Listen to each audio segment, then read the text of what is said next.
15 run चाहिए थे आखिरी ओवर में और मार दिया।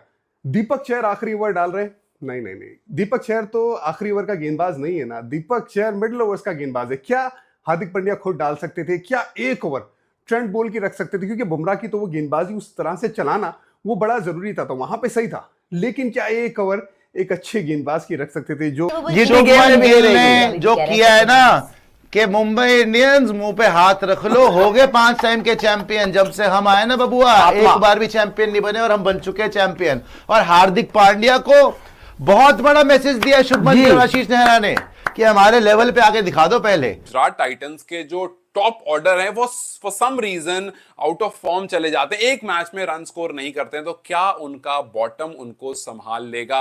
और कल मैंने ये भी कहा था कि यार मुंबई के पास थोड़ा सा एज है, वो घर पर खेले। हालांकि जब बारिश बीच में हो रही थी उस टाइम पर पूरा गुजरात टाइटंस के पास एज था।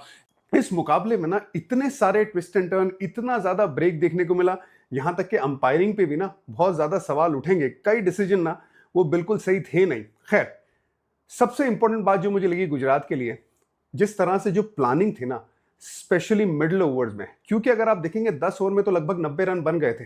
ये उस लेवल की टीम है जिसको आप अंडर एस्टिमेट कर लो। आप आरसीबी की बात कर लो, पंजाब की बात कर लो, आप मुंबई की बात कर लो, बट गुजरात ने भी भाई किसी से कम क्रिकेट नहीं खेली है। और कोई बड़ी बात नहीं है कि इस साल आईपीएल टाइटल ही जीत जाए गुजरात टाइटंस। फिर तालियां यार गुजरात के लिए, क्लिनिकल परफॉर्मेंस।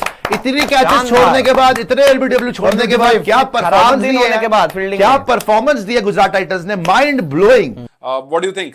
गुजरात टाइटंस इस टाइम पर किस्मत उनकी बहुत ज्यादा खराब, क्योंकि आप सोचो जब पहली बार बारिश हुई थी तब गेम, मतलब इससे पहले जब हुई थी बारिश तब वो गेम में आगे थे, कुछ 4 रन 5 रन आगे थे। अब जब बारिश हुई है अब वो गेम में 4-5 रन पीछे हैं। जय हिंद दोस्तों आईपीएल में मुंबई और गुजरात के बीच मैच खेला गया। इस मैच में मुंबई ने पहले बल्लेबाजी करते हुए 155 रन बनाए, जिसके बाद मैच में बारिश आ गई और फिर गुजरात को 19 ओवरों में 147 रनों का टारगेट मिला, जिसको गुजरात ने 19 ओवर के आखिरी बॉल पर चेज कर लिया, जिसकी सभी लोग जमकर तारीफ कर रहे हैं। आइए देखते हैं इस पर बाकी लोग क्या बोल रहे हैं। कितने ट्विस्ट एंड टर्न इस गेम में देखे मैंने, लेकिन जीटी आखिरकार जो नर्व्स को होल्ड किया ना, वो मैच जीत गई। 15 रन चाहिए थे आखिरी ओवर में और मार दिया। दीपक चहर आखिरी ओवर डाल रहे, नहीं नहीं नहीं, दीपक चहर तो आखिरी ओवर का गेंदबाज नहीं है ना, दीपक चहर मिडिल ओवर्स का गेंदबाज है। क्या हार्दिक पांड्या खुद डाल सकते थे? क्या एक ओवर ट्रेंट बोल्ट की रख सकते थे? क्योंकि बुमराह की तो वो गेंदबाजी उस तरह से चलाना वो बड़ा जरूरी था, तो वहां पे सही था। लेकिन क्या एक ओवर एक अच्छे गेंदबाज की रख सकते थे, जो थोड़ा ज्यादा पेस में है, थोड़ी ज्यादा जोर से गेंदबाजी कर सकता है? क्योंकि ऐसा भी नहीं था ना कि दोनों छोर से प्योर बल्लेबाज थे। जेराल कोत्जी है, कोई प्रॉपर बल्लेबाज तो नहीं है ना, वो ऑलराउंडर कैटेगरी में आते, वो भी बॉलिंग ऑलराउंडर आते, बैटिंग ऑलराउंडर नहीं है वो। लेकिन क्या कमाल का वो शॉट मारा जो हाफ फुली गेंद मिली दीपक चहर की। तेवतिया ने भी नर्व्स होल्ड करके वो एंड को संभाल के रखा था। मुझे ये लगा कि गुजरात को ना बहुत कन्विंसिंगली ये मैच जीतना चाहिए था। बहुत बार मुंबई इस गेम में वापस आई तो वो उनकी काबिलियत बताता है, खास करके नई गेंद से जो इनके पास गेंदबाजी है ना, उसने गेम बनाए रखा था। वहां पे शुभमन गिल की बहुत बड़ी गलती हुई, मैं मानूंगा कि बुमराह जब आए ना तो हाई बैकलिक से खेलने गए, एक बार पुल में चौका लगा दिया, वहां पे उनको वो जरूरत नहीं थी। लेकिन इस मुकाबले में ना इतने सारे ट्विस्ट एंड टर्न, इतना ज्यादा ब्रेक देखने को मिला, यहां तक कि अंपायरिंग पे भी ना बहुत ज्यादा सवाल उठेंगे। कई डिसीजन ना वो बिल्कुल सही थे नहीं। खैर, सबसे इंपॉर्टेंट बात जो मुझे लगी गुजरात के लिए, जिस तरह से जो प्लानिंग थी ना, स्पेशली मिडिल ओवर्स में, क्योंकि अगर आप देखेंगे 10 ओवर में तो लगभग 90 रन बन गए थे। वहां से मुंबई इंडियंस को 180-190 रन बनाना कोई ज्यादा मुश्किल काम नहीं था। 2 विकेट गिरी थी, उसके बाद जिस तरह से गेम को पकड़ा ना, उसमें प्लानिंग थी, बहुत ज्यादा प्लानिंग थी। सूर्य कुमार यादव की मैं बात करता हूं कि स्वीप में उनको पकड़ो, स्वीप में कैसे पकड़ के रखा हुआ था ना। शुरुआत अच्छी हुई, चौके पे चौके आए सूर्य कुमार यादव के, लेकिन बीच में ना जब आखिर तक उनकी खत्म हुई नहीं, तब तक उनको थोड़ा पकड़ के रखा था। एक तो साइस किशोर ने बहुत स्लो बॉल डाला, यहां तक कि 72 किलोमीटर प्रति घंटे की रफ्तार से गेंद डाला।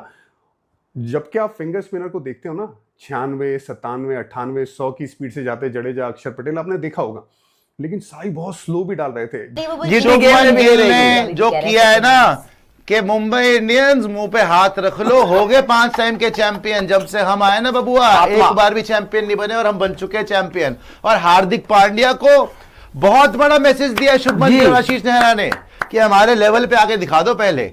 और उनके ही घर में घुस के उनको इतनी बुरी तरह मारा है, 160 नहीं बना पाए। 10 ओवर में 90 रन थे, 160 नहीं बना इनसे। ये इनकी असलियत दिखाई आज जो इनके कप्तान के लिए फॉरवर्ड शॉट लेग स्लिप वगैरह लगा दी थी। हवाइयां उड़ गई चेहरे की, हवाइयां, जीटी के लिए तालियां यार भाई। चेहरे की पूरे मुंबई इंडियंस में हवाइयां उड़ गई। उनको छोड़ दो, बिग बॉसेस, उनकी हवाइयां उड़ गई बैठ के, वो अपनी कुर्सियां लगा के बैठे हुए थे बेचारे कि मैच देखेंगे, वो यूं ही देखे जा रहे हैं कि ये क्या हुआ है हमारे साथ। हालत खराब करके रख दी भाई गुजरात टाइटंस ने। आज दिखाया गुजरात टाइटंस ने कि वाकई ये उस लेवल की टीम है जिसको आप अंडर एस्टिमेट कर लो, आप आरसीबी की बात कर लो, पंजाब की बात कर लो, आप मुंबई की बात कर लो, बट गुजरात ने भी भाई किसी से कम क्रिकेट नहीं खेली है। और कोई बड़ी बात नहीं है कि इस साल आईपीएल टाइटल ही जीत जाए गुजरात टाइटंस। फिर तालियां यार गुजरात के लिए, क्लिनिकल परफॉर्मेंस, इतनी कैचेस छोड़ने के बाद, इतने एलबीडब्ल्यू छोड़ने के बाद, क्या परफॉर्मेंस दी है, क्या परफॉर्मेंस दी है गुजरात टाइटंस ने, माइंड ब्लोइंग।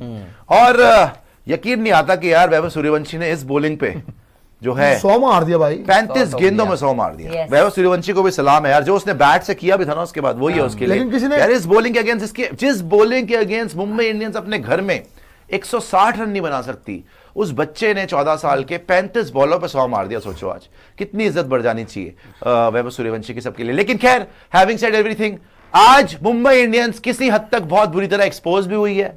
उनका अहंकार, उनका घमंड चकनाचूर भी हुआ है, बिकॉज वो अपनी चौड़ में चल रहे थे कि हम तो मुंबई इंडियंस हैं, हम तो पेल देंगे, कोई भी आ जाए हमारे सामने। एक विकेट गई, 2 विकेट गई, 3 विकेट गई, समझ ही नहीं रहे कि पार्टनरशिप नहीं करेंगे, छक्के मारेंगे, मार ले, आजा मार ले छक्के। पूरी की पूरी टीम ही खत्म हो गई। तो आज एक आईना दिखाया है मुंबई इंडियंस को कि बेटा अभी तक तुम सीएसके को 2 मैच हरा दिए, एसआरएच को मैच हरा दिया, आरआर को मैच हरा दिया, असली टीम तो अब आ रही है और इसके बाद खेलना पंजाब। अगर ऐसा होता है कि गुजरात टाइटंस के जो टॉप ऑर्डर हैं वो for some reason out of form चले जाते हैं, एक मैच में रन स्कोर नहीं करते हैं, तो क्या उनका बॉटम उनको संभाल लेगा?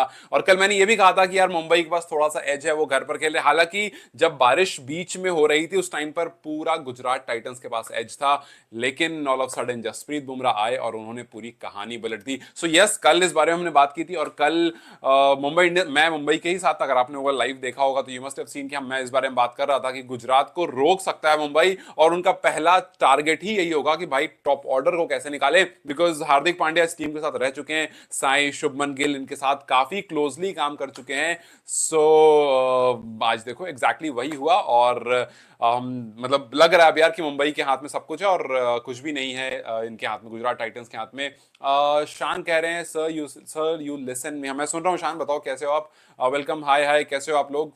What do you think? Gujarat Titans इस टाइम पर किस्मत उनकी बहुत ज्यादा खराब, क्योंकि आप सोचो जब पहली बार बारिश हुई थी तब गेम, मतलब इससे पहले जब हुई थी बारिश तब वो गेम में आगे थे, कुछ 4 रन 5 रन आगे थे। अब जब बारिश हुई है अब वो गेम में 4-5 रन पीछे हैं मुंबई। तो दोस्तों, देखा आपने आखिरी बॉल तक गए इस थ्रिलर मैच की सभी लोग कितनी तारीफ कर रहे हैं। दोस्तों, अगर वीडियो अच्छी लगी हो तो वीडियो को लाइक और चैनल को सब्सक्राइब जरूर करना और साथ ही इस मैच पर आपका क्या रिएक्शन है कमेंट बॉक्स में कमेंट करके बताना। तो चलिए दोस्तों, आपके सपोर्ट के साथ मिलते हैं अगली वीडियो में।